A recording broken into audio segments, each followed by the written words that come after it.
Good morning, homeschool homies. This is Sarah Candelaria with your Homeschool Homies Facebook page, and we are here today to give you a little bit of a homeschool advice as to how to register with the state of New Mexico to become a homeschool family. This is a very simple, super short training, but hopefully it's informative to some of you that are just beginning the baby steps and trying to decide as to whether or not you want to become a homeschool family. I am going to give you a little bit of a forewarning that I am sitting on my back porch, and so you may hear a plethora of animals: dogs, cats, goats, chickens, cows. I mean, we have really taken on to this quote unquote typical homeschool family, and we are now homesteaders. But don't worry, that's not required. You don't have to become homesteaders if you're going to become a homeschooler. But if you do hear them, that is why. All right, so we're going to start just with some of the basic requirements of a homeschool family here in the state of New Mexico. You must be the student's parent or the legal guardian. That's pretty simple. Does that mean that somebody else can't teach your children supplementary classes? Absolutely not. My kids go to an art class. Their art teacher teaches them. My kids take classes at Plant, parent-led academic network of teachers, and we will cover that in another training. That's a wonderful resource in our community. And they take a variety of classes there. They take history classes, they take math classes, they take all types of different classes. But the core teacher in your homeschool, the person that you list as your teacher on the registration page, needs to be the parent or legal guardian. Okay, next one. Have a high school diploma or GED. You must ensure that anyone instructing your child also has a high school diploma or GED. Pretty simple and straightforward. Keep a copy of your own and other instructor's diploma or degree on your files, okay? I keep mine. That's perfectly fine. I don't go and ask every single teacher that is teaching my kids a supplementary class for their diploma, but you know, to each their own. That is what the laws specifically state.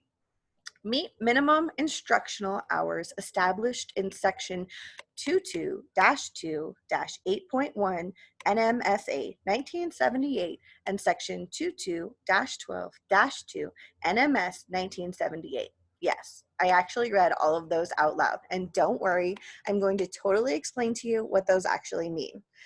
Provide instruction in reading, language arts, mathematics, social studies, and science. Pretty straightforward. Keep a copy of your child's immunization records or objection to immunization waiver form in your own files. Straightforward. Again, just like going to typical public school, you would either take the immunizations into the school or you would bring in your waiver to the school. So just keep it in a file somewhere. Okay, now here we go. What does section 22, nope, I'm not reading it again. That's way too loud. What does it actually mean? Teach 180 days in the school year. I'm not sure why they couldn't just say that. Why couldn't they just put that in plain and simple language for everybody? But that's basically what it means, okay? So you're required to show proof that you have taught for 180 days in the school year. No biggie. What does the school year mean? What does teaching time look like? That is totally 100% up to you. And this veers a little bit from the registration process, but I did kind of feel like this is quite important to go over. In our house, teaching looks like a lot of different things: spending time in the garden, going on hikes and identifying things in nature, sewing classes, or any type of classes that would stimulate our kids into learning a new skill. Being sure that they can play a musical instrument. We all know that music plays a key role in our child's development. Board games, as you see on the bottom left, we use board games for absolutely everything. There's a plethora of board games that are focused on some of the core foundations that your kids need to learn, and what better way to learn them but from having fun. I mean, we are all about having fun. Some of the other pictures I didn't kind of describe, but I'm sure you picked up on: baking, cooking, awesome ways to learn those math skills. Reading, but yes, reading is kind of an obvious tool, but we love to go to the library, and I kind of love to give my kids free reign. Like, pick what you want to read, pick what you love to read, choose a subject that really interests you, because then they're really going to enjoy that book. They're really going to want to read that book. And it's not going to be a, no, you must sit down and read for 30 minutes. It's going to be, well, for us, it was a, no, it's 10:30 at night, so I need you to turn the book or put the book down and go to sleep. But they were so interested in the topic that they didn't want to. The last picture, of course, is an acting class. Acting, dancing, all of this can be considered school time. Now, how do we track those 180 days? Okay, it is as simple as, I've heard some families simply print a calendar like the one on the right hand side, and they just X off the days that they are using as instructional days. Okay, we taught today, we're done. Okay, now taught today, again, can be very loose terms. It doesn't necessarily mean you sat down with your math book and your English book and your science book and your history book and taught a full lesson like public school. Okay, we need to remember that we are living together, which means you're also learning together all day long, okay, as a homeschool family. Public school is not, or homeschool is not public school at home, okay? And we'll talk about that a lot in all of the trainings that we begin to provide. And as technology has increased, obviously, another easy way to track it would be on your device. You know, whatever your device is, you can track it on there too. The only person that you're really tracking it for is yourself. Give yourself a peace of mind that you're getting those 180 days that the state required. Okay, moving on. Send electronic or written notification during an unmodified version of the PED form to the State Secretary of the Education within 30 days of establishment of the homeschool. That is a lot of words. Basically, that means let the state know within 30 days of you deciding to homeschool your child, okay?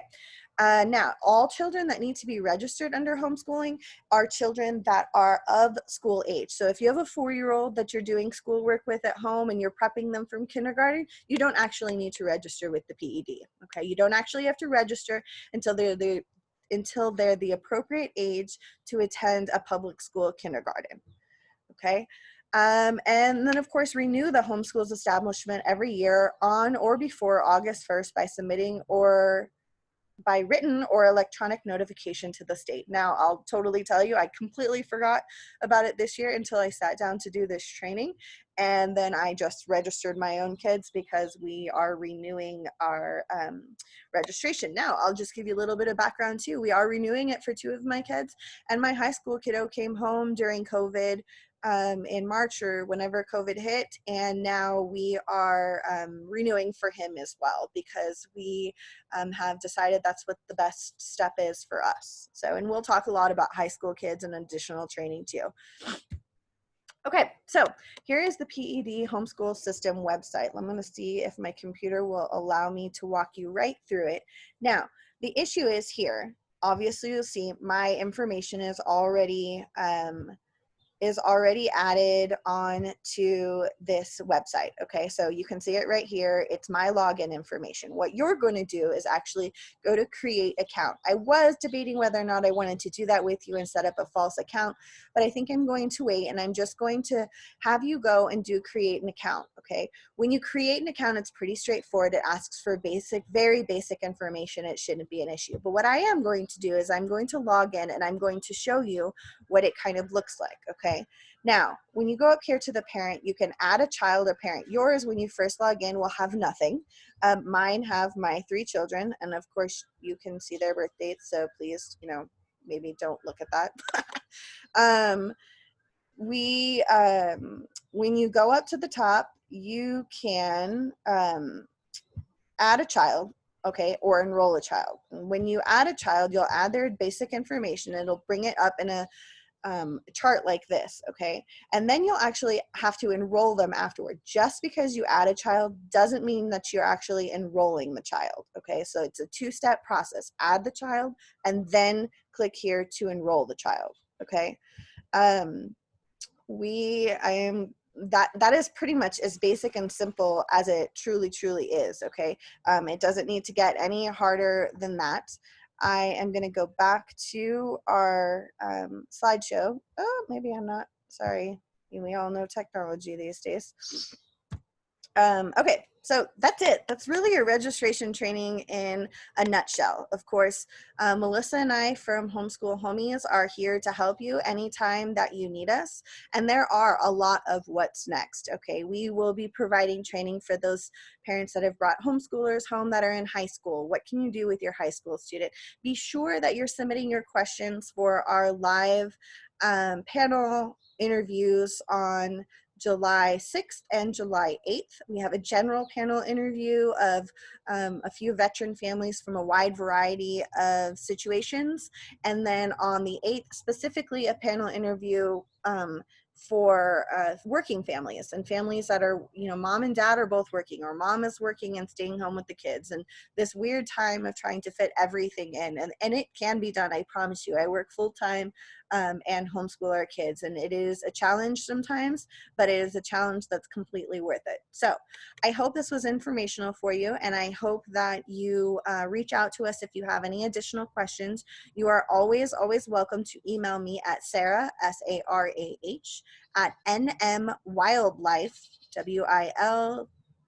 WILDLIFE.org, okay? Sarah at nmwildlife.org, okay? You are always welcome to reach out and ask any additional questions that you might have. I hope that you guys have a wonderful day, and good luck on your homeschooling journey.